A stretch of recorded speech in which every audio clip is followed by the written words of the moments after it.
May nagpapa-ospital sa ibang bansa dahil sa colon cancer. Ba't may palakpak? Dapat hulang. Sino kaya itong nagpapa-check up or nagpapa-hospital sa ibang bansa dahil sa sakit na colon cancer?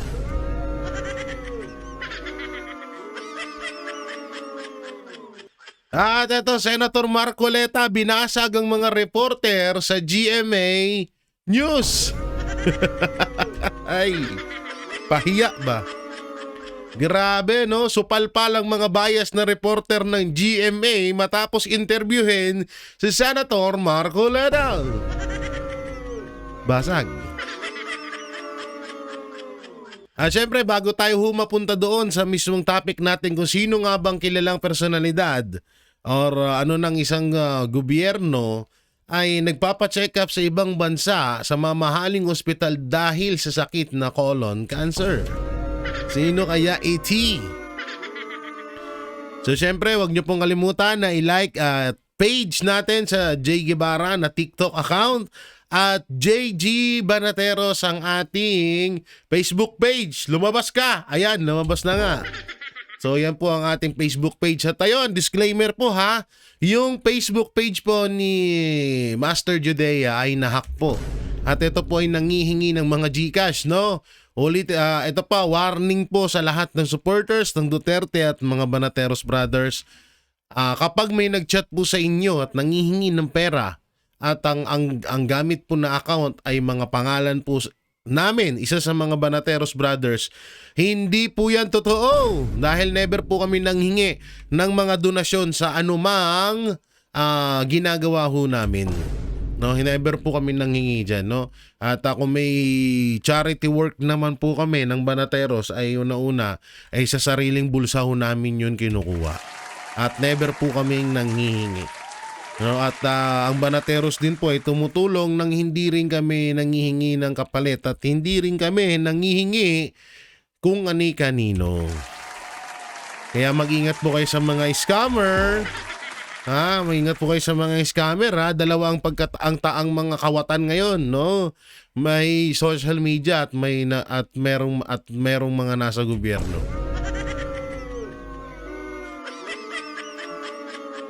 So grabe nga itong mga pag-uusapan natin na to. Ang tanong kasi dito, sino kaya itong nagpapa-check up sa hospital ng ibang bansa? Di ko alam kung anong bansa eh. Pero itong hospital na daw to ay hindi to basta-basta. Oo, talagang bilyon ang babayaran mo dito sa hospital na to. Kung ganon na parang sa ibang bansa na nagpapa-check up, ano na ho ito? Tawag dito ay matinding karamdaman na to. Matinding karamdaman to, hindi to basta-basta. Hindi ito basta-bastang cancer lang. Hindi ito basta-bastang cancer na stage 1, stage 2. Talagang grabe na ito kasi sa ibang bansa na nagpapacheck up at bali-balita ay talagang lumalala na ito. Ang tanong mga Banateros, sino kaya ito? So abangan nyo mamaya sa dulo ng video na to. Huwag nyo mo ng at marami tayong mga papanoorin. At syempre, don't forget to like, share, and subscribe para mapanood pa po na iba pa nating mga kababayan. Lalong-lalo na ng hero abroad saan man panig ng mundo. So ito, ito na nga. Ang color for today is yellow. Dito na sila susunugin. Lumabas ka. Ayan. Sabi ni General Court Martial kay Col Mungaw, wala yan, tanggap niya yan. Kesa naman mag-retire siya at sabihang walang bayag at paninindigan. Saklap, no? Nakakahanga din tong ginawa ni Colonel ni Col Mungaw dahil hindi niya inantay talaga na masira yung masira yung dignidad at pangalan niya. So yung although naman sa ibang mga yung iba naman mga AFP diyan intindi naman namin kayo. Siyempre may mga pamilya kayo na pinapangalagaan at may mga responsibilidad kayo na dapat kaya hindi rin kayo makapalag, no? At kayo ay sumusunod lamang sa inyong nakakataas. Hindi pa rin po naman kami nawawalan ng pag-asa, kaming mga Duterte supporters, kaming mga ordinaryong mga Pilipino na kakampi pa rin namin kayong mga AFP. Hindi pa rin po kami nawawalan ng pag-asa doon, ha? At siguro baka umasa pa rin kami na bigla nyo lang kaming gugulatin at isa na kayo sa mga kakampi namin laban sa korupsyon sa gobyerno. Sana nga. Ito, katulad ito, isang palakpakan para kay Col Mungaw. At syempre kay Romeo Fuquis, yan, isa din yan sa mga matatapang na retired Major General natin, no? Grabe, sana tularan kayo na iba pa nating mga kababayan na AFP. So dito naman tayo sa isa, eto na nga, no? Sandigan Bayan, naghain ng not guilty para kay Bong Revilla. Hindi naman kasi talagang deserve naman ni Senator Bong Revilla tong not guilty na to. Utangin na kasi ginawa lang naman siyang panakit butas kay Romualdez, anak ng timang naman. Para lang masabi ni Marcos Jr. at ng administrasyon na may big fish silang nahuli. At biruin mo saan ka nakita? Pag sinabi ni Bernardo, yun agad. 'Di ba? Una-una yung Cabral Files, ulitin ko to yung Cabral Files, yung Cabral Files na hawak na ngayon ni Libiste at yung iba pang files na nakaisaldi ko at kay Bernardo, halos iisa lamang yan. So kung tinuturo ni Saldico si Martin Romualdez, bakit hindi tinuturo ni Bernardo si Martin Romualdez at Marcos Jr.? Ganon lamang ho yun. Napaka-simple. Simple tricycle. Di ba? Napaka-simple lang naman yan kaso yung iba kasi dyan, parang minsan rin sa utak ng tao, no?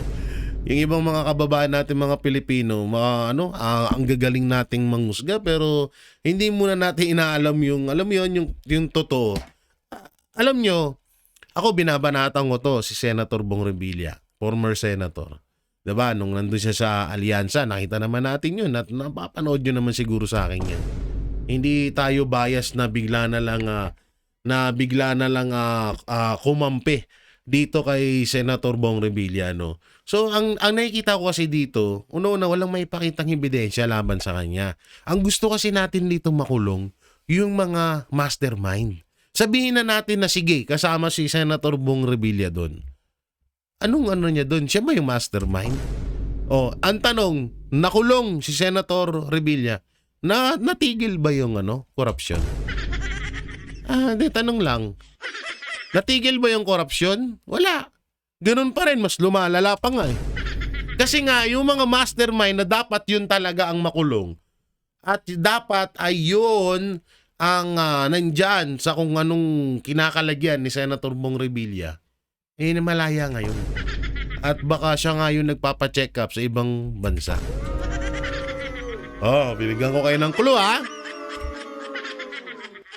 Binigyan ko kayo ng clue. Kaya itong decision ng Sandigan Bayan ay goods na goods to ito para kay former Senator Bong Revilla. So eto na nga, no? Speaking of senator, may criminal case dapat na ipafile kay Sen Villanueva. Pina-withdraw lang ni former Ombudsman Martires. Balik na naman tayo dito. Hindi pa rin ba tapos to? Hindi pa rin tapos dito si Remulla, no? Alam mo, Remulla, talagang biruin mo. Ngayon, alam na natin talaga kung ano talaga ang trabaho ni Remulla, di ba? Kaya yung sinasabi niya na, yung, tawag dito, yung parang, wala daw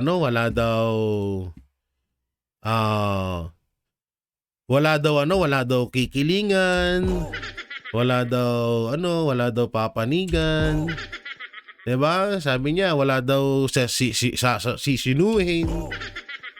Puta na kung ano yung ibinigay na utos sa kanya, yun lang gagawin niya.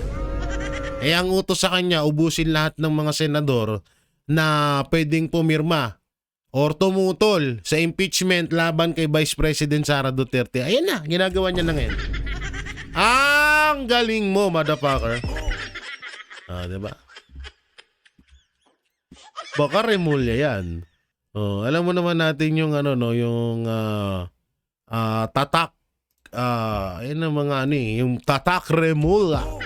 Tatak Remulyak. Kaya nga tawag na dyan ng mga Kabiteño. Ito may nakausap ako tiga Cavite din dun sa kanya dun. Sabi ko anong masasabi niyo dyan sa mga sa mga Remulla. Sabi niya, ha? Tanga na. Walang kwenta yung mga hindi ito. Mas di hamak na okay yung mga Revilla dito kaysa sa mga Remulla. At siya nga rin nakapagsabi sa akin na alam mo kung ba't yung nag-iinitan ng mga Revilla? Kasi gusto nila mas di hamak na malawak ang tawag dito, ang nasasakupan ng mga Revilla kaysa sa mga Remulla. At at saka wala nang gusto talaga nilang masakop yung Cavite na yan kasi nga yung ewan ko di ko alam kung totoo ba yung niya, yung about daw doon sa Pogo. Oo, para malawak na daw yung doon sa mga puguhan sa Cavite. Sabi hindi lang natin alam kung totoo yan. Diba? Yan ang mahirap dyan, no? So ang target naman ngayon si Senator Villanueva. Ang galing. Eto naman tayo. Ano sabi nito? Unang-una, kung kayo ay nagtatago, kayo ba ay may kasalanan? Hindi kinakailangan na magtago kung alam nila na wala silang kasalanan. Sino nagtatago, Anticler? Fake news ka na naman. Si Bato de la Rosa nagtatago, puta, pakain-kain lang doon sa Davao. Yuta mo.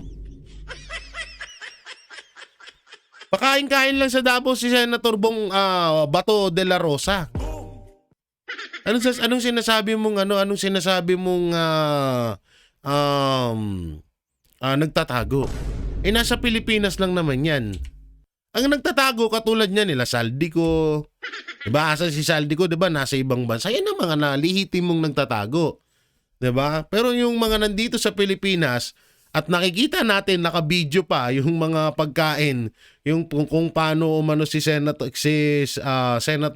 Bato, hindi yung nagtatago. Fake news ka na naman eh. Kaya lagi ka na nabibembang na susuplak. Oo. Kasi ganyan yung ka-fake newsan mo. Nagtatago daw. Paano nagtago si Senator Bato? Tsaka ito mautak na rin si Senator Bato de la Rosa. Alam niya na gagawin siyang panakip butas na naman sa issue ni Martin Romualdez, Lisa Marcos, Sandro Marcos at Marcos Jr. Alam na namin yun. Nagayalan mo kami. Yung mga ganyan estilo mo, lol. Tatago. Tatago, nagbablog pa nga. Nag-iihaw ng isda, kumakain, di ba? Paano nagtatago? Kung gusto nyo, di kung may arrest warrant kayo, total, di ba, inamin mo naman na, kung may arrest warrant kayo, ulihin nyo si Senator Bato sa Davao, subukan nyo. Ba't ayaw nyo pasukin dun? Di ba? Ganun lang kasimple yun. Okay? Eto malupit. Rest in peace, justice for Jade Kirby Barona. Risa at simbahan were nayo. Working student hinold up at pinatay ng adik. Grabe. Ba't may tawa? Grabe to, no? Ito yung sinasabi namin. Diba? Ito yung sinasabi namin na anak ng timang, pinagtatanggol niyo yung mga adik, pero yung mga pinapatay o yung biktima ng mga adik na to, wala kayong pakialam. Tingnan nyo, batang-bata to, malawak pang mararating, malayong mararating nitong batang to. May pangarap sa buhay, working student, nagsisipag, nagtsatsaga na magtrabaho para makapag-aral. Tapos, wawalang nyain lang ng isang adik. Dahil hindi nakuha nung adik yung kagustuhan niya dun sa estudyante. Grabe to. Paki-share po nito mga kababayan na. Oo, para para maliwanagan yung mga kupal diyan. Yung mga kamiyembro nito ni Risa Satanas. Kung may Lisa Satanas, ito may Risa Satanas. Utangin na, saan mo nakakita nun? Adik po, protektahan mo. Ulul. Anak ng timang ka, oh. Kundi man alugaw yung utak mo. Yan, kakasamba mo kay Lenny, nalulugaw yung utak mo. Utangin ng yan. Justice po. Yan, kawawa naman working student, oh. Sayang yung bata, ano? Naku, nanginayang sa bata. Oo. Eto, dito tayo. Attorney Harry Roque, ratings ni BP Sara patunay na siya ang pag-asa ng bayan. Siyempre, babaliin na naman ng mga to. Babaliin na naman ng mga loyalistang tanga. Hindi. Ano lang yan? Ratings lang yan. Ano lang yan? Number lang yan. Oo, si Marcos Jr. pa rin ng di ba? Okay, sasabihin na. Alam mo yung mga supporters ng administrasyon, ano na lang yan eh. Yung parang, sige, gampanan na natin to. Total, matagal naman, parang sampal na sa kahihiyan na natin to. Parang parang nilunok na lang nila yung kahihiyan dahil wala na talaga, no choice na sila. Ganun. Lalo na yung mga vlogger dyan, di ba? No choice na sila. Biro yun po tayo na. Sabi at sayang 300k per month. 100 pesos per comment, di ba? Sayang eh. So, hindi nga naman nila makukuha yun sa kanilang mga revenue dahil ang bababa rin naman halos ng mga views nila. Kasi hindi naman totoo yung pag nag-YouTube ka, mayaman ka. Puta ako nga dito, hindi pa ako nakakatikim ng 500k or 300k per month. Diba? Yung mga tanso vlogger dyan, utangina, wala silang sa tutusin, wala na nga. Tingnan nyo yung kalbong bakla. Hindi po monetize ang channel nun, Facebook tsaka YouTube.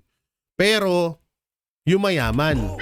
Dahil nga may monthly na sahuran at may, yung 100 pesos per comment.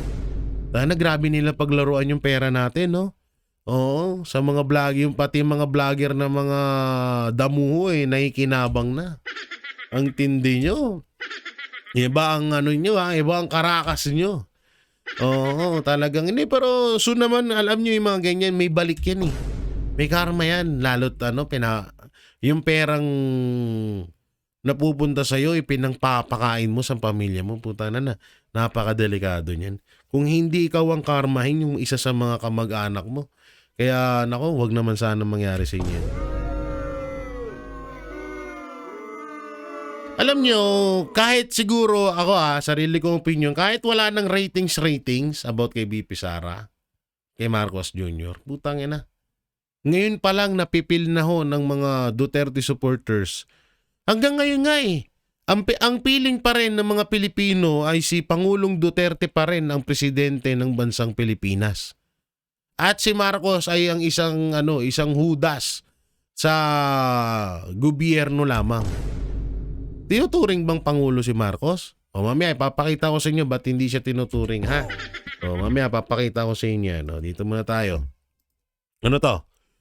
Kong Edgar Irice, walang direksyon ang pag-iimbestiga ni Sen Lacson sa Blue Ribbon. Ba? May bumabanat di ba dilawan to? Sa bagay, baka katulad dun ni Atty. Rowena Guanzon na kahit pagkakamping siya, alam niya ang tama't mali. Yung iba kasing iba kasi dyan, kahit mali na, sige lang. Totoo naman, wala naman talagang direksyon. Alam nyo, yung Blue Ribbon Committee na yan, simula nung napalitan si Senator Marcoleta at pinalitan ni Lacson, alam naman na natin na yung hearing na yan, panakibutas lamang yan kay Martin Romualdez at kay Marcos Jr. Kaya nga nabansagan si Tito Soto na tuta Soto, di ba? Gano'n naman obvious na obvious kasi, biruin mo ilang beses na nagkaroon ng hearing.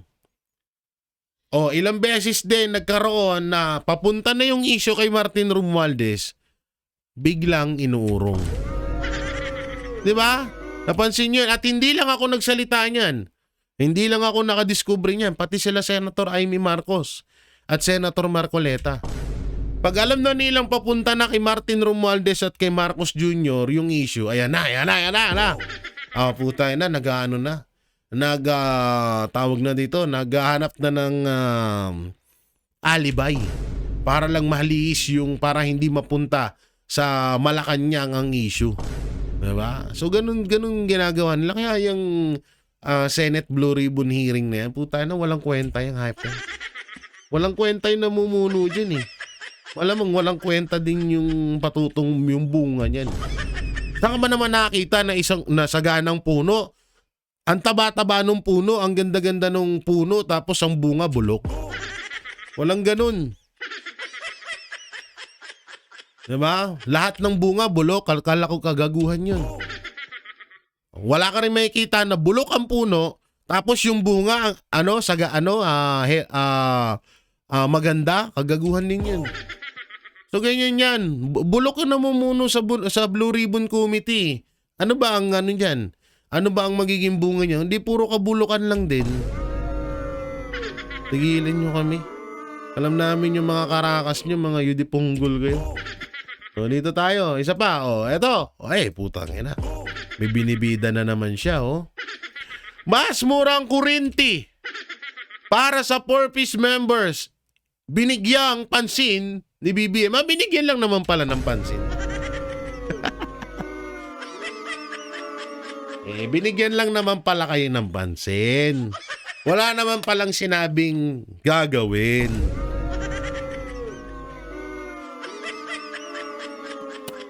Yun naman pala kasi ano yan syempre, pag halimbawa hinanap natin to, asan na po yung murang kuryente para sa 4-piece member? Binibigyan lang po ng pansin ng Pangulo. Diba? Sasabihin ni Anticler, wala naman pong sinabi ang Pangulo na bibigyan niya. Kundi bibigyan niya lamang or hindi niya agad, parang hindi niya agad isa sa batas. Ito ay binigyan niya lamang ng pansin. Alam na natin yung sasabihin ni Anticler, ha? Oo. Yun naman talaga. Ano pa ba? Ano pa ba asahan natin kay Anticler? Yun na talaga yun. Tanginang yan. Binigyan lang naman ng pansin. Basahin ng buong istorya sa caption. Basahin nyo daw doon. Diba? Alam naman natin, diba? Laging katagayan ng administrasyon target ko yung ganito. Target po natin na palawakin ng ganito. Target po natin pasaganahin ng ganito. Target po natin mas palawakin pa at pagandahin ng ganito. Palagi natin naririnig yan kada speech ni Marcos. Ngayon may iba. May bago naman siyang bigyan ng pansin. Ang galing. May bago kang Bigyan naman ngayon ng pansin, Iba rin, Ito pa bigyan natin ng pansin. Dizon nagsumite ng bagong high-profile names sa ombudsman kaugnay ng flood control scandal. Gamit na gamit, Dizon, Dizon, kamusta ka na? Putang na, Dizon, Lumalabas ang kulay natin, Sino kayang high-profile na naman yan? Putang na, so ibig sabihin hindi high profile si Martin Romualdez. Ang galing, no? Ano kaya ang definition? Ano kaya ang sukatan ano kaya ang definition ni Dizon sa high profile na dawit sa flood control scam? Ano kaya ang batayan niya? Ano kaya ang timbangan niya? Si Martin Romualdez ba hindi pa ba pasok sa standard niya? Hindi pa papasok sa standard mo yun? Ako'y nagtatanong lang, Huwag niyo po sanang masamain, DPWH Secretary Dizon. Huwag niyo po sanang masamain na ako'y nagtatanong lamang na kung ano po ba ang standard or ano po ba ang definition nyo or ano po ba ang sukatan nyo sa pagiging involved or mastermind sa flood control scam. Please stand up. Ay, nakatayo na pala. Kasi kung eto, may bagong high profile na naman names, dalawa lang patutunguhan yan. Senador, no? Senador na kilalang supporters ng mga Duterte. Or sa mga Duterte na naman yan. Yan naman yan. O kaya, gagawa sila ng kwento na, uy, kailangan na mukhang nasisilip na naman tayo ng taong bayan. Kailangan natin gumawa ng drama na may pinapanagot tayo kahit kaalyado natin. Pero hindi natin siya ikukulong. Papalabasin lang natin na inaaksyonan natin at hindi tayo one-sided. Uy! Alam na namin yan, Dudong. Ang mga ganyan taktika nyo, hindi kami pinanganak kahapon. Alam na namin ang kadimunyuhan yung mga hinayupak kayo. Ha? Okay? Okay. Okay, ito. Ay, grabe to. Robin Padilla, pinapatakbong vice presidente ni Vice President para sa election 2028. Tangina, sabi ko na nga ba eh. Tangina, maganda to. Promise, palakpakan. Tumayo balahibo ko dito. Tangina, kapag nangyari to, goods na goods to. Oo, talagang, ito rin yung, alam nyo, isa rin to sa mga gusto ko rin talaga na maging vice presidente ni Vice President Sara Duterte ay si Senator Robin Padilla. Pure ball to, guys. Oo. Panalo tong dalawang to. Panalo tong dalawang to, Robin Padilla at BP Sara Duterte. Kaso, yun nga lang, kagaya nung nasa vlog ko, dito nalilitaw yung hudas sa mga Duterte. Hindi pa natin mapapangalanan ngayon, pero soon, kahit hindi natin pangalanan, siya mismo ang magpapakilala sa ating lahat. Kaya dapat ay humanda kayo. Ngayon pa lang, tandaan nyo po itong sinabi ko. Dahil sa tandem na Duterte-Robin sa 2028, may isang hudas na nalabas at magpapakilala sa inyo. Kaya kayo mga banateros ngayon pa lang maging handa na kayo. Baka ma-hurt kayo. Baka ma-broke kayo kapag nalaman nyo kung sino siya.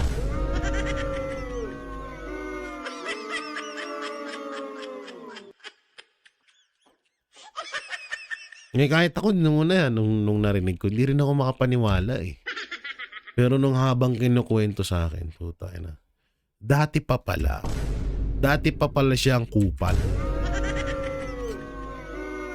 Hindi lang inilalabas. Hindi lang, kaya pala may mga galit din sa kanya. At yung mga issue niya ngayon, kaya hindi lang inilalabas kasi nga para iwas gulo. At hindi naman din siya nangungupal. Pero, hindi, mali. Kupal na talaga siya noon pa lang. Basta, yun na yun. Dahil dito sa tandem na to, may lalabas na isang hudas. At siya ang mismong magpapakilala sa inyo. Hindi manggagaling sa akin, hindi manggagaling sa Banatero, sa mga Duterte ang pangalan niya, kundi siya mismo ang magpapakilala sa ating lahat. Kaya abangan natin yan. Eto. Uy! 2022! Wow, mga chubby pa kayo dito sa sa taas 2026 sa ba nangangayaya? Why? Bakit nagpapayatang kayo? Ay, paano naman? Pa-share naman. Romualdez tsaka Marcos Jr., paano pumayat? Mag-a-addict na rin ba ako? Ay. Kasi alam niyo sa totoo lang ngayon, pag-addict na lang talaga ang mabilis na pagpapayat. Hindi ka mahihirapan. Mag-e-enjoy ka pa. Hindi ko naman kayo ini-encourage na magpulburon pero yun talaga yung pinakamabilis ng pangpapayat sa lahat ng pangpapapayat ngayon. Pumapangalawa lang sa pulburon yung Baker ni Boss Dada, 'di ba? So payat na ngayon si Boss Dada, pero mas grabe ang pulburon pag ini-straight mo yung pulburon sa isang linggo, puta na bagsak agad ang katawan.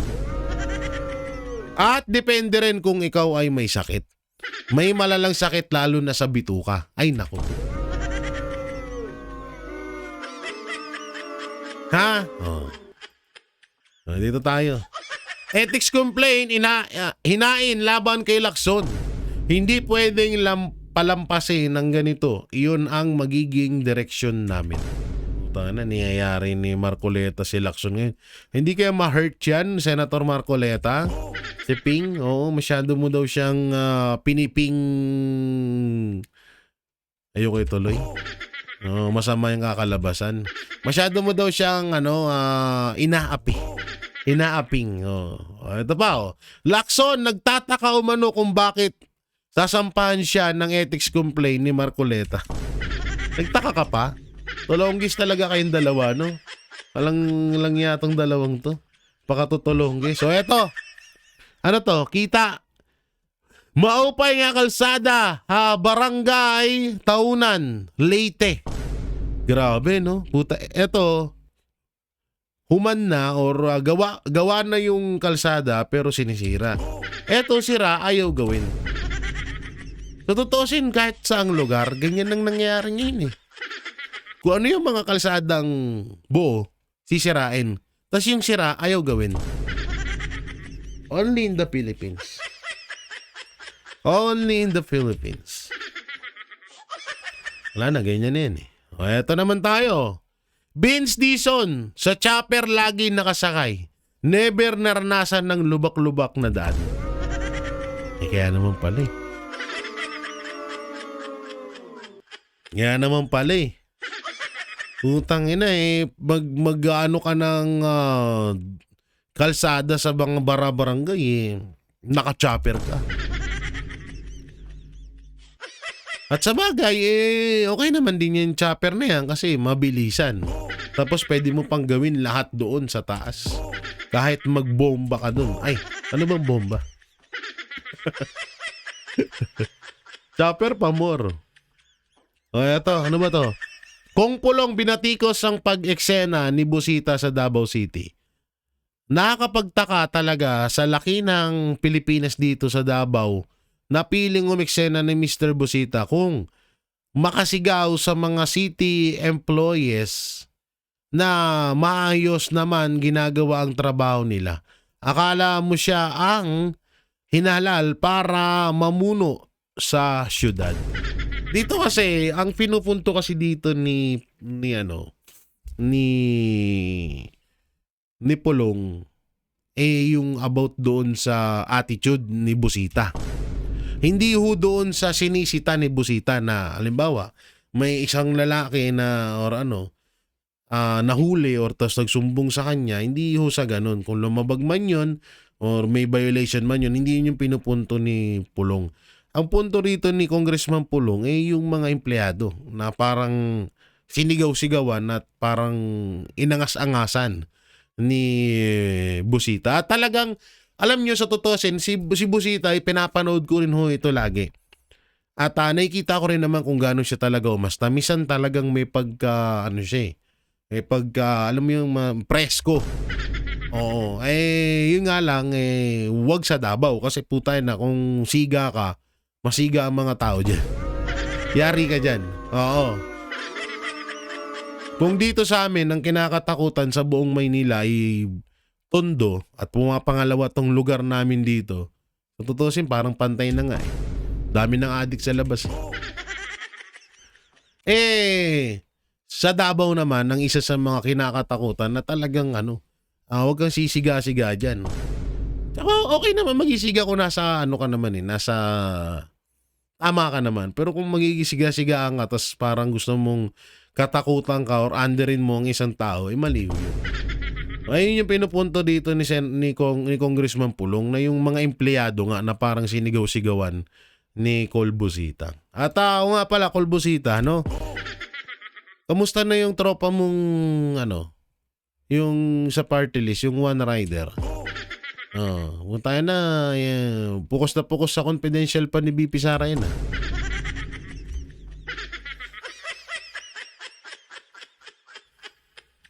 At eto na nga, pulburon sa Bible, nasabat sa airport.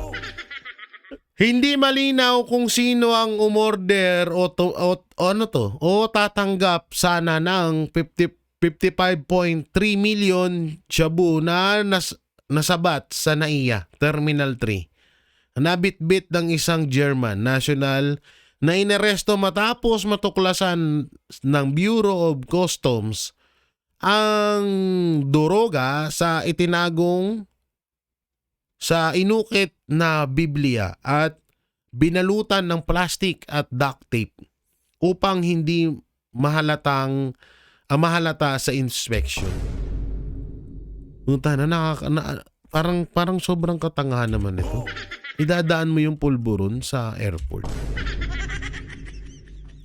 No? Di nakakapagtaka. Yung pulburon nilalagay mo tsaka 55 billion, ganito lang kaliit. Totoo ba to? Ganyan kamahal lang droga? Gano'ng kalaking Biblia yan? Mala-attache case? Diba? Grabe, no? Pero ang tangan ng yung drug lord nito, idadaan sa terminal ng airport. Kagaguhan, no?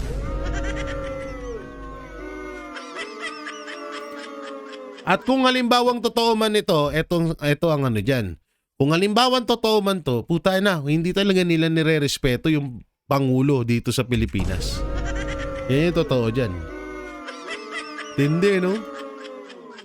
Speaking of matindi, ito.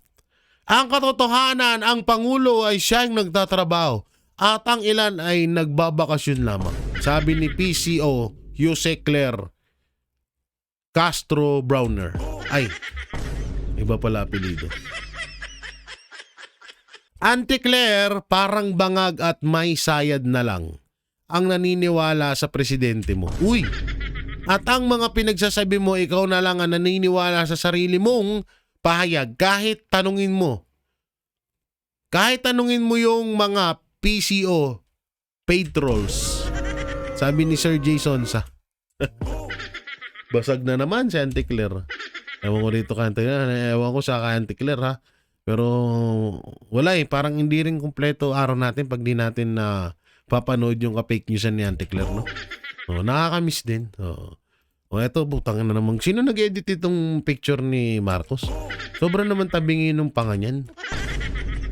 Eto, paglapastangan sa soberanya, pinahayag upang mapagtakpan ang malawakang pandarambong.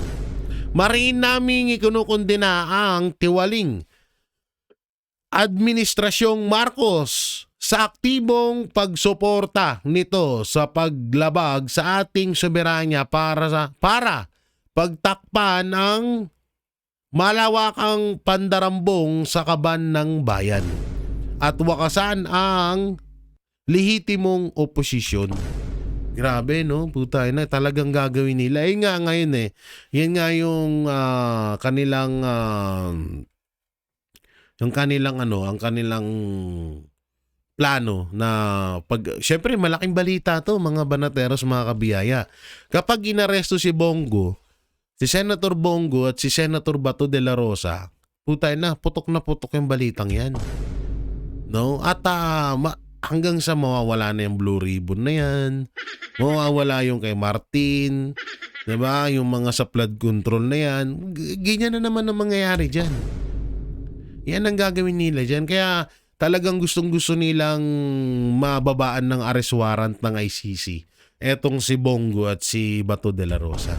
Kaya gigil na gigil sila. Tapos ngayon, diba? Ito nga, may papanood ako sa inyo, ha? May papanood ako sa inyong video. Asan yun? Asan yung video na yun? Eto to, panoorin nyo to ha. No. You have misread it. We do not cooperate with the ICC. That is the position of this government. A few Yan moments na, to, pakinggan nyo, a few moments. later. Ma'am, kung idadaan sa kung hindi na dumaan sa local courts and yung arrest warrant, kasi Interpol po ang magpapatupad. Is it possible? Nagawa na po before. At ang sinunod po ay ang Tanga batas talaga. na umiiral sa ating bansa at nakipag-coordinate po ang ating pamahalaan sa Interpol. Kaya po naipadala ang dating Pangulong Duterte sa dahig. O yan ha, inamin na. Ang liwanag ho. Inamin. Tanga. Ang tanga ni Auntie Claire. So, tingnan mo dito, dinideny ni Marcos Jr. yung dyan sa, kasi diba dati sinasabi natin na bakit pinayagan ng administrasyon na dalhin doon or bakit tinayaan niya ICC or yung Interpol. Diba ito yung sagot ni Marcos. No. You have misread it. We do not cooperate with the ICC. Yan na, we do not cooperate the ICC. That is the position of this government. Oh, that's the position is the government. Oh, sabi ni Marcos Jr. Ano sabi ni Auntie Claire? A few Oh, ito yung sabi ni Auntie Claire. Ma'am, kung idadaan sa kung hindi na dumaan sa local courts and yung arrest warrant, kasi Interpol po ang magpapatupad. Is Oh. it possible? Nagawa na po before. Oo. At ang sinunod po ay ang batas na umiiral sa ating bansa at nakipag-coordinate po ang ating pamahalaan Oo. sa Interpol. Kaya po naipadala ang dating Pangulong Duterte sa dahig. Oh, di ba? Huli ka, Balbonita. Di ba? Nakipag-coordinate si BBM sa ICC para ipadala si PRRD. So, lumabas din sa bunganga nyo. Mga hindot kayo. Oh. Ang lupit. Diba? Ganyan kalupit ang mga ulupong na to. O ngayon, lumabas na mismo sa bibig nyo, tangina, hindi na namin kailangan pa. Puta na kawawa yung mga tanso vlogger. Tanggol kayo noon dito kay Marcos na hindi totoo yung sinasabi nga namin. Tapos ngayon, lumabas na sa bunganga ni Auntie Claire. Kawawa naman kayo. O samantalang, ito po yung GMA7 lumabas ang pagkabayas. Pinipigilan si Sen Marcoleta. Ito, panoorin nyo. Itong paglampason ni Senator Marcoleta. Context of international legal order, yung international community, hindi po niya nare-recognize ang West Philippine Sea hanggang ngayon. Tayo lang po sa pamamagitan ng ating mga batas. Ang problema niya, hindi niya ma-reconcile yung national law and international law. Okay. So Senador, para matapos na to, hindi ka traitor at pro-China. Yun ang mga text sa amin ng ating mga nakikinig. Sila po ang traidor sapagkat hindi nila pinapaliwanag po. Ako po, ang sinasabi ko lang, palakasin natin ang ating claim. Okay. Lagyan natin ng legal foundations ang claim natin. Huwag kayong magdadadakdak nang hindi pala ninyo nalalaman. Yun lamang si Senador Lacson eh. Akala nyo tinuturo pala sa isang kurso sa ating mga eskwelahan na pangsundalo na yun daw pong Calayan Island Group dinonate po sa atin nung taong nangangalang Tomas Cloma. Opo. At pagkatapos po, yun po daw ay pinormalize ng arbitrary tribunal. Maliwanag pong kasinungalingan lahat ito eh. Unang-una po, nang magdeklara ng Freedom Land Declaration at ng issue ng Notice of Tinginan sila. Sabi, yari tayo dito. Si Mang Tomas noong 1956. Alam po ba ninyo kung ilang bansa ang nag-object doon? Ang Amerika, United Kingdom, ang France, ang Japan, ang China, including our country. Alam po ba niya yun? Okay. Sir, At ito... bakit po nag-object pati yung bansa natin? Hindi po totoo ang nag-discover si Thomas Cloa, hindi siyang kauna-unahan. Because in 1897, Great Britain already declared a notice of notification. Okay. Sumunod ang France, kahuli-huli ng Japan. In 1933, nag-declare ng notice of notification at kinapiparnis niya ang United States of America. So siya pigilan, no? So, ibig sabihin po, Gusto siyang pigilan, no? Gusto siyang pigilan, no? Yung kay IG, hindi Hindi terra makasingit nullius. ba? Ang terra nullius po, isang teritoryo na hindi pa na-occupy at hindi pa na-discover. Alright. Okay, Senator, okay. Ba't ganun po yung sinasabi at pinormalize daw po ng International Tribunal? Ito po ang malaking kasinungalingan. Sila po ang traidor sa ating bansa. Okay. Pati kasinungalingan, ito, dala-dala ko po yung transcript. Isang araw po pupunta ako dyan, ibigay ko po yung transcript kung anong pinanggalingan ng Tangina. pag-uusap na ito, kung ba't ko lang nasabi. Okay. Na i-give up ninyo para makadrawing kayo. Mas madali. Para Hindi po nyo sa- kasi mag-drawing dahil nakasangkot. Hindi siya makasingit! Sabi niya, yari tayo kay Bossing Nitaw. Papalpak! Hindi dapat sinasabi to sa airing natin kasi tayo mapuputokan nito. Mabibisto ang mga tolonggis. Ang international law. alright. Senator, ito po padagdag na lamang kasi sabi ho ng mga taga-Kalayaan, may mga nasaktan talaga ho. doon Na-insulto. Na-insulto, nasaktan, doon po sa nabanggit yung salitang give up. Baka may Oo. mensahe po kayo sa mga kababayan natin. Sana daw mag-ingat daw kayo sa pagsasalita dahil nakakapagpahina sa posisyon ng Pilipinas yung mga ganito pong Alam salita. po ninyo, Ano pong alam po reaction ninyo, nyo? dapat maintindihan ng ating mga kababayan. Oh.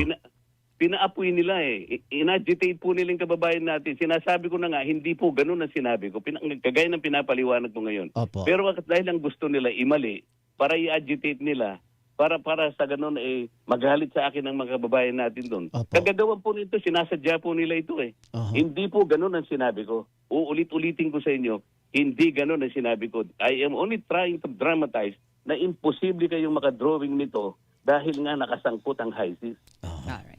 Okay. Kaya ko lang nasabi yun, theoretically. Kaya lang sila pipick upin nila yun. Okay. I-splice nila yun. Mhm. Talaga po ito, meron silang premeditated na gagawin. Pagkatapos iimbitahin ako doon, nang hindi po natin nalilinaw ito. Mhm. Tama. Ay, mag-ingat po yung mga kababayan natin, lalo na po yung nagtaga kay IG. Ginagamit din po nila kayo sa isang bagay na hindi ko sinabi. Talagang Nako. ganito po ang kanilang gustong mangyari. Opo. Yun naman pala, so kung hindi naman pala sinabi ni Senator Marcoleta yun, bakit nyo kailangan itanong? Bilang isang kilalang network, kahit nga hindi kilalang network, bilang isang network, bago nyo sana i-interview or bago nyo sana itanong kay Senator Marcoleta, sinure nyo muna kung peki ba yun o hindi. Ba't nyo tinanong na hindi nyo pala alam kung peki yun o hindi? Senador, hindi ito huling pag-uusap natin, ha? Salamat po Salamat po sa sa oras. pagkakataong pinagbigyan nyo yung tawag pupuntahan namin. kita dahil naipangako ko na bibigyan kita ng transcript para sa ganun makita mo yung pinagmulan lahat kung Patay. paano nasangkot yung Kalayaan Island Group. Ma'am Sige Connie, maraming salamat Salamat sa iyo. po. Salamat po. Tayo na, tamemi ang mga gago. Bibigyan kayo ng script ni Senator Marcoleta. O ito pa, panoorin din natin to. Kaugnay sa usapin sa West Philippine Sea at iba pang issue, makakapanayam Okay, natin okay. si Senador Rodante Marcoleta. Ayan, maganda Magandang umaga to. po. Yan. Magandang tanghali sa'yo, Ano, nakasimangot. Opo. Sabi po sa amin kahapon ni former SC Associate Justice Antonio Carpio ay payag siyang makipagdebate sa inyo tungkol sa West Philippine Sea. At handa raw po itong i-host ng Philippine Bar Association itong debate. Kung papayag din kayo, payag ho ba kayo sa debate? Payag naman ako kahit kailan Rafi, Uy! nasabi ko na ito, ngunit yung limitasyon na kanyang binabanggit, hindi ata nasabi kung tatanggalin yung mga limitations na kanyang nilagay. Mhm. Bakit po gusto niyo walang limitation? Para naman magwagi ang buong mamamayang Pilipino kasi paano mo naman ililimit yung napakalawak na Tama. subject matter ng West Philippine Sea. Tama. Hindi lamang sa malawak ito ay complex at far-reaching ang kanyang consequences. So, hindi dapat bibigyan ng limitasyon, lalong-lalo na yung limitasyon ay sa akin pa di umano nang galing yung mga pananalita na hindi ko naman talaga sinabi yung ganon. So, paano ka makikipagdebate sa isang parang nangyari, Rapi, gumawa sila ng yung tinatawag na yung strawman fallacy o strawman argument na kung saan yung posisyon ko pinalitan nila, sinubstitute nila, minanipula nila, iniba nila. Pagkatapos, yun ang kanilang bibirahin para sa ganun lilito na parang nanalo sila kagad. Mhm. Sinabi rin po ni dating Senior Associate Justice Carpio kahapon na hindi pwedeng magkaso ng treason kapag peacetime. Ito po yung threat nyo sa kanya. Kung gusto raw po ninyo, kailangan nyong i-amend o baguhin muna yung Article 114 ng Revised Penal Code. Ano pong tugon nyo rito? Akala ko naman malawak ang kanyang pangunawa, Rapi. Ang sinasabi ko lamang dyan, I'm not referring to the book definition of treason. I am referring to the generic sense of the word treason. Basag. Kasi ang sinasabi ko riyan, napakalawak na bahagi ng ating teritoryo ang kanyang ipinamigay sa pamagitan ng kanyang maling pagdidesisyon. Isipin mo, Rapi, mahigit 242,000 square miles ang nawala sa ating territory at halos kung square kilometers na, naabot sa mahigit na 626. Mahigit, square kilometers. Kung ang ating land area, Rapi, land area natin is 300,000 square kilometers. Ay mas malaki itong pinamigay niya kasi ang territorial sea, Rapi, is part of our Grabe, territory. At it is defined by our constitution. Tatlong constitution ang nag-define ng ating national territory. Kung maalala mo, yung Article 1, nakalagay niya national territory. 1935 Constitution, 1973 Constitution, at saka yung 1978, itong umiiral na Constitution. Opo. Nakapine dyan ang ating national territory. Wala kahit sinong Pilipino ang pwedeng magbago niyan. Pero Senador, ang sabi po niya, hindi lang naman daw po siya yung nagdesisyon dito. Buong Kongreso po yung nagdesisyon daw dito, unanimous yung kanilang desisyon sa Supreme Court. Ay dapat daw lahat sila ay kasuhan ng treason. Yan ang ayaw ko sa pangangatwiran niya, Rapi. Alam mo, lahat ng ginawang batas ng legislature is subject to constitutional question. Di ba? Kung minsan kahit na nagawa na namin yung batas, pupunta sa Korte Suprema dahil sa question of constitutionality. Ngayon, kaya nga pumunta sa Korte Suprema kung sakasakali yung constitutionality ng batas, ituwid nila. Ngayon ko nakita na pinagtiwalaan natin na ang buong akala natin kaya niyang desisyonan upholding the Constitution, particularly yung national territory. Aba, tingnan mo, makikita mo yung mismong graph na kung saan ay sinama niya sa kanyang ponensya, dating 240,000, mahigit, 247,000 square miles ang ating territory, naging 32 na lang. As sa'yo, ang nawala, halos 242,000 square miles. Paano mo gagawin yun? Paano niya sasagutin yun? Kung sasabihin niya, collective yan. Dahil, So sinasabi po ninyo, ang sinasabi po niyo, siya lang ang target niyo dahil siya ang ponente o nagsulat ng desisyon. hindi siya ang target ko. Siya ang siya yung dinadama niya yung mga kasama niya. Siguro napagkamalan ng mga kasama niya na expert siya sa international law. Itatanong ko lang sa kanya, hindi ka ba naniniwala na inalisan mo ng mahigit 242,000 sa ponensya mo ang ating territory? Kasi ang territorial sea, kasama sa territory natin. Alam mo, kaya nagkakamali siya, ang buong akala niya kasi, okay naman yan, sabi niya, kahit nawala yung ating territorial sea, nag-gain naman tayo ng napakaraming exclusive economic zone. Napagkamali niya, Rapi. Katarantaduhan yun. Yung exclusive economic zone, hindi parte ng territory natin yun. Ang huwag mong isusurrender, yung territorial sea. Tama. Sapagkat yan ay sakop ng ating national territory na binabantayan at dinefine mismo ng saligang batas. Wala kang karapatang baguhin yun. Kanina nabanggit niyo po na may mga statement kayo na tila binabago. Linawin lang po natin. Para po sa inyo, ano ba yung Calayan Island Group? Bahagi po ba ng Pilipinas o hindi? Bahagi. Ang sinabi ko raw, yung KIG, hindi bahagi ng ating teritoryo. Kailan ko sinabi yun? Sila ang naglalagay ng mga salita sa aking bibig para yun nga yung strawman fallacy. Gagawa sila ng statement at isasabihin nila na yun ay nagmula sa akin. Ang pinag-uusapan lang naman doon, Rapi, kaya nabanggit yung KIG, ay yung territorial waters, yung maritime waters, entitlement ng KIG, hindi yung kalupaan. Nung sinabi kong i-give map mo yung KIG, kasi nga nakikita nila yung kahirapan, yung paghihirap at impossibility na ma-enclose mo yun at isasama mo dun sa kalaksan ng ating tinatawag na West Philippine Sea dahil ang dami mong lalabagin na mga artikulo ng UNCLOS. At pagkatapos ma-appropriate mo pa yung high seas. Iminumustra ko dun sa kapitan na nakaharap sa amin dun sa CA para makita niya kung gaano ang paghihirap, kung paano gagawin na i-encircle yung maritime entitlement nung napakaraming features sa KIG, ganong sila is separated by the high seas. Ngayon, I wanted to strengthen that argument para ipaalam lang sa kanya, imposible yan. Maaaring makumpleto mo lang gawain mo kung i-give up mo yung KIG. I did not advocate that. It was I'm only trying to strengthen the argument na napakahirap kung hindi man imposible nai-enclose mo siya, isasama mo siya sa West Philippine Sea. Ito yung ayaw nilang puntahan. Okay. Ito yung nipilit nilang iligaw ang ating mga kababayan na para mas sinabi ko na hindi teritoryo ang KIG. Wala akong sinabing gano'n, Rapi. Pagdating po sa West Philippine Sea, sino po may karapatan dito? Pilipinas ho ba? Hindi yun ang issue, Rapi. Sabi ko, i-drawing muna natin. Kahit nasabihin mong atin ito, dito sila gumagawa ng strawman fallacy.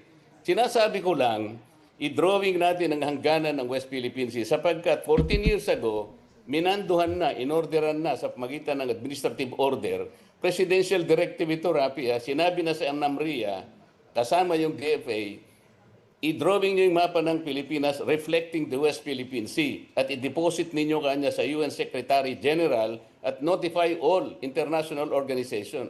After 14 years, Rapi, nasaan? Sabi na harap-harapan, aminin ba nila nakapag-deposit sila? Tama, wala. Alam mo yung ginawa nilang mapa na sinabmit nila sa tribunal, Rapi, sana may pagkakataong ipakita sa'yo.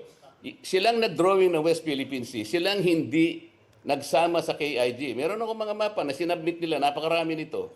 Senador, with all this debate, sa palagay niyo ba, hindi ito magpapahina sa posisyon ng Pilipinas tungkol sa South Chinese at West Philippine Sea? Nagdedebate yung mga matataas na opisyal ng bansa Yun ang mapapalakas sinasabi ito? nila. Rapi, yun ang Di, tsaka, alam nyo, maganda na mangyari to. Kasi matagal tayong binulag din dito sa China, sa West Philippine Sea na to. Sa tutusin, wala namang pinupunto si Marcoleta na hindi sa atin yan. Na wala tayong karapatan yan sa West Philippine Sea. Sa tutusin, ang daming nagmamay-ari niyan.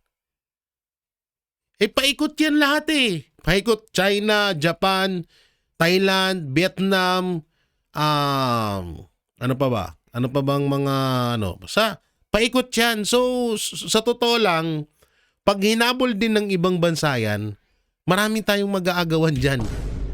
No, maraming mag-aagawan dyan sa West Philippine Sea na yan. Kaya nga itong itong debate na mangyayari ni Marcoleta versus Carpio, maganda-ganda to. Kaso nga lang, mukhang dapat ay makasuhan si Carpio dahil dito sa parang pagbigay or masasabing pagbenta na rin sa ng bansang Pilipinas. Sa tingin nyo, mga banateros, mga kabiyaya, sino ang mas mananaig? Ako, hindi porket maka Duterte ako, boboto agad ako kay Senator Marcoleta. Pero ako nakikita ko, lalampasuhin ni Marcoleta tong si Carpio. No? Lalampasuhin niya yan. Sinasabi nila, yung parte ng strawman fallacy, magpapahina. Paano magpapahina? Pinalalakas ko nga Paano mo sasabihin atin ito, wala ka naman titulo? Halimbawa, yun na lamang titulo ng bahay mo. Aangkinin mo ba titulo ng lupa na kinatatayuan ng pasilidad mo, wala opisina, kang bahay? Sasabihin mo, akin ito, wala kang titulo. Mapapalakas mo ba yun? Kahit na magsisigaw ka, magdamag. Halimbawa, sabihin niya, kahit I appropriate the moon and the stars. Puro salita lang ba yun? Hindi mo gagawin yun Sasabihin niya, pinahihina. Sila kasi, binamali nila yung aking pagnanasa na ayusin natin. Maglagay tayo ng coordinates. Sundin ninyo yung sinabi ng Presidente noong 2012, panahon pa ni Pangulong Pinoy, gumawa kayo ng mapa reflecting the West Philippine Sea, pati yung mapa isubmit nyo, i-deposit nyo sa UN General Assembly. After 14 years, ang tanong ko, bakit hindi sila gumagawa ng lahat ng bagay na ito? Paano mo patibay ito kung hindi mo gagawin yun? Abangan po natin sana kung maging parte ito ng debate. Maiba naman po tayo. Meron pa po ba kayo doon sa Senate Blue Ribbon Committee report tungkol sa investigation sa flood control projects? Nire-review pa namin yun. Hindi naman basta-basta na makakapirma ka ron. Unang-una, kinakailangan makita mo lahat yung ano ba yung tinuntun doon, ano ba ang direksyon, sino ba yung mga inimbita namin. Kailangan makita namin at sino ba yung hindi na-imbita at bakit hindi. Kasi maraming binanggit na pangalan. Halimbawa, sinabi ni Senador Lacson, sabi niya 67 contractors na congressmen, ni isa wala akong nakita ron Basag na naman si Pinky. Sinabi niya to sa Cabral Files, at least 5 cabinet Wala pa rin. secretaries at mga USEC ay beneficiaries ng allocable sa wala pa rin. Cabral Files. Wala siyang binanggit. Tapos yung expose niya na 8 billion to 9 billion ay idiniposit ni Bernardo ibinigay ni Yusek Bernardo kay Trigib, Yusek ng DepEd yan. Wala at pa rin. si Trigib binigay kay Adrian Bersamin. Wala naman si tinawag tungkol dito at hindi naman nakita. Gusto kong busisiin, bakit pinagbabanggit mo ito at pagkatapos Tapos, tama. wala ka namang tinawag at wala... Parang si manang-mana kay Marcos. Meron na po tayong 5,500 na flood control. At ang iba ay ginagawa po. Ay, tapos bandang uli, nung hinanap ng taong bayan, kinabukasan nagbaha. Actually, 5,000 na flood control mong hayop ka. Ganito rin to kay Lacson. Asan na yung mga pinagsasabi mo? Puro ka kuda, wala ka naman ipinapakita. Kaya tama naman si Senator Marcoleta. Puta na, ano natin to? Tawag dito, ano yun natin na basahin muna natin, mahirap na.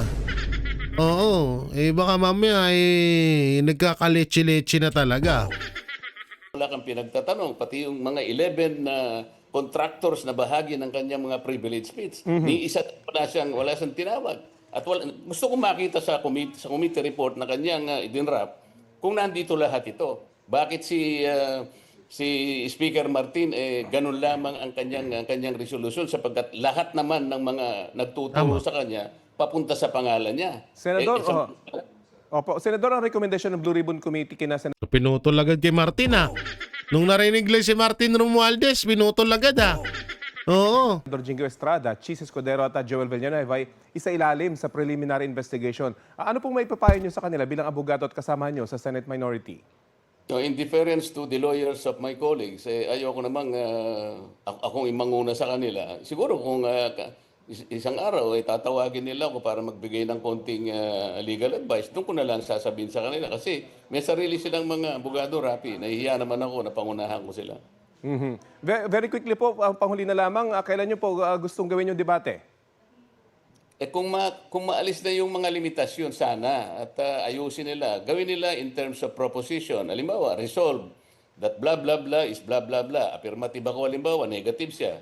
O kaya resolve na blah blah blah, negative ako, siya naman ang affirmative. Mga ganun ba? Hindi So talagang, ito lang ang dalawang itong pag-uusapan namin na sinabi ko raw ganito, hindi ko naman sinabi yung ganun. Ano pagtatalunan namin doon? So talagang may formal na debate structure kumbaga. So yun, abangan natin tong debate na to nila Marcoleta at ni Carpio. Maganda-gandang debate ito. Samantalang dito na nga tayo. Asan ka na? Yan. Ilabas na yan. Yan! Wuhuy! Larawan sa isang salita ang pisikal na kalagayan ni Pangulong Marcos. By Attorney Harry Roque. So eto na nga. May isang putay na, sumabit pa yung headset ko. Ayop na yan, nalaglag yung headset ko. Akala nyo hindi ako naka-headset, no? Siyempre, para-paraan lang yan. Para malinis dito. Yun na nga. May isang kilalang personalidad na isa sa mga may posisyon sa gobyerno na nagpapa-ospital sa ibang bansa sa sakit na colon cancer. At kataka-taka din at nagtataka ang netizen na bakit? Bakit bumagsak ang hindi si Marcos Jr. ang tinutukoy ko, hindi ho. Bakit bigla ring bumagsak ang kanyang pangangatawan at nagiging kamukha niya na rin si Boying Rimulya nung nagkasakit ng cancer?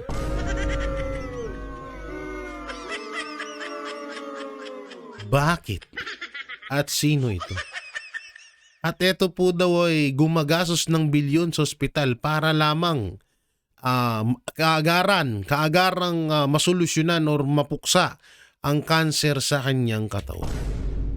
So hindi muna tayo magbabanggit ng pangalan, mga banateros, mga kabiyaya, dahil syempre para iwas kaso. Pero soon lalabas din yan. Oo, mahirap na ngayon. Kailangan natin mag-ingat Alam mo naman, diba, mainit sila sa amin. Kaya kailangan. Pero ang tanong, at kayo ang tatanungin ko, sino itong politikong kilalang personalidad na nagpapagamot ng kanyang cancer sa ibang bansa? Comment nyo dyan sa baba at ating babasahin yan, mga banateros. So ayun mga banateros, mga kabiyaya, ano pong may kukomento nyo ho dito sa mga napag-usapan natin? I-comment nyo lang po dyan sa baba. At syempre, don't forget to like, share, comment, and subscribe sa ating YouTube channel. Paipindot na lang din po yung bell button para lagi kayo updated sa ating mga video araw-araw. Yung pag-share, pag-like nyo sa aming mga video ng buong Banateros Brothers ay napakalaking tulong po sa aming mga YouTube channel at para rin mapanood pa po ng iba pa nating mga kababayan sa iba't ibang bansa ang mga tunay na balita na dapat nilang malaman at dapat natin ding supalpalin ang mga ka-fake news at sunugin ng mga mga kuratong baliling sa bansang Pilipinas. So maraming salamat.